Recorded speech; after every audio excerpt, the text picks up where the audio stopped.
Hello everyone, and welcome back to Minecraft Philosophy. In the last episode, we discussed the prisoners in Plato's allegory of the cave. When they looked at the shadows on the cave wall, they thought they knew what the world actually was. But when one of the prisoners escapes from the cave, he comes to the realization that there's much more to the world than shadows cast on a wall. So, how do we know that we're not actually in the cave? How do we know that what we understand to be reality is what the world is actually like? For the next couple of episodes, we will deal with these questions about the world outside of our minds. To begin, Rene Descartes was a French philosopher in the first half of the 17th century. He is commonly referred to, and rightly so, as the father of modern philosophy. Descartes' largest contribution to philosophy is likely his Meditations on First Philosophy. In the Meditations, Descartes wants to remove the assumptions that he has built up throughout his life and attempt to find what he can know with absolute certainty. To do this, he decides to rid himself of beliefs that can be doubted until he finds something that can be believed with absolute certainty. So, I'm going to head on home now after escaping from that horrible, horrible prison in the cave. And from there, why don't we take a little journey? We'll go on the same journey that Descartes did so many years ago. Home sweet home. All I really want to do after that horrible, horrible adventure in the cave is get a good night's sleep. Good morning. I think I'm going to go take a look at the ocean for a little bit.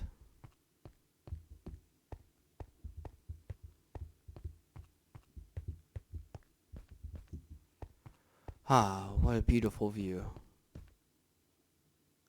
Hey, that tower looks new. I wonder what shape it is. Looks a little cylindrical. I should probably go take a closer look. Oh my, it's not cylindrical at all. I was wrong. How could this be?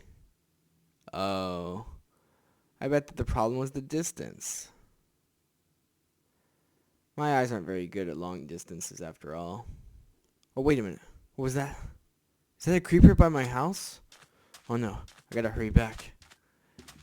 Oh, thank goodness. It's just a bunch of wool shaped like a creeper. Again, my eyes have deceived me. If my eyes can be wrong about this kind of stuff, how do I know that what my senses tell me is true? But surely I shouldn't doubt that I am here, standing in this sand.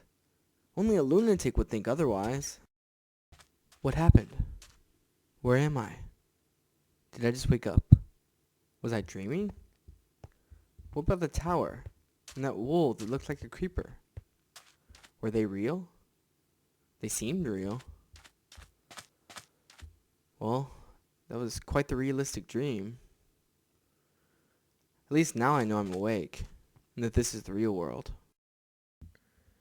Gosh darn it, where am I now? I thought I was awake, but now I'm waking up somewhere else. Where am I? Does this mean that I just dreamed that I woke up earlier after dreaming about a tower and a bunch of wool shaped like a creeper? There must be some way that I can test whether or not I'm awake.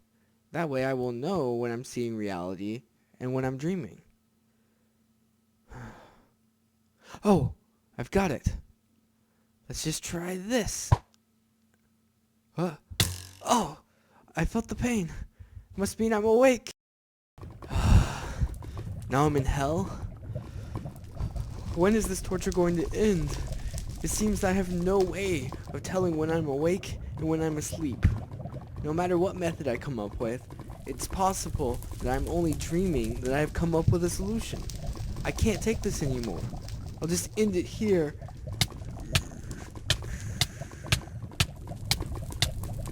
Oh, why aren't I dying? I'm standing in lava. Okay, I give up.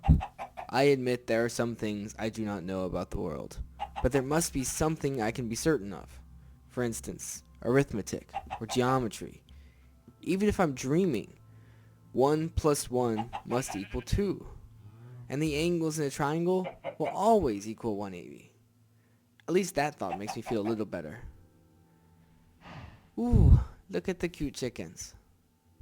Hi, chickens. Looks like I was dreaming again. Wait a minute. This place looks the same as the field I just dreamt about. Oh no, I wasn't dreaming. I think that this just is the place I was at. The reason I thought I was in a field playing with chickens was because something was putting that idea into my head. It might even be possible that everything I thought I knew, everything that I was dreaming, all of it was put into my head by some other being. Oh, wait. It might have been a demon or some kind of mad scientist. But, no. If this demon can put ideas directly into my head, then it could have also deceived me of the things I was most convinced of. Perhaps 1 plus 1 doesn't actually equal 2. Or perhaps the angles of a triangle don't always add up to 180. What can I possibly know with absolute certainty? In the first meditation, Descartes describes sense doubt, dream doubt, and demon doubt, each of which questions what we can know about the world. Sense doubt questions those things that are hard to sense, such as far-off objects like this tower or the creeper statue, or very small objects. Dream doubt calls into question everything we know by means of our senses. When I was in the village, the clouds, or the nether, I had no way of knowing whether I was awake or asleep. So I also had no way of knowing if what I sensed was the actual world or another dream. Finally, demon doubt brings into question even those thoughts that we might think undoubtable. If a demon can alter the ideas in your mind, then even arithmetic might be doubted.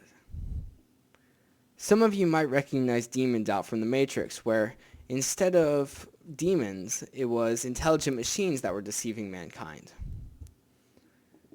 At the end of the first meditation, Descartes says, "At the end, I feel constrained to confess that there is nothing in all that I formerly believed to be true, of which I cannot in some measure doubt, and that not merely through want of thought or through levity, but for reasons which are very powerful and maturely considered." So even Descartes, at the end of this part of his journey, had gotten to a point where he could doubt almost everything he formerly believed. So we are left now with the question I posed at the beginning. How do we know that we are not in the cave? How do we know that what we understand to be reality is actually the way the world is? Descartes obviously has an answer to these questions, and that will be dealt with in our next episode. I hope you enjoyed the second episode of Minecraft Philosophy. Remember to leave your comments and suggestions below, and subscribe so you can find out when the new episodes come out. Thank you.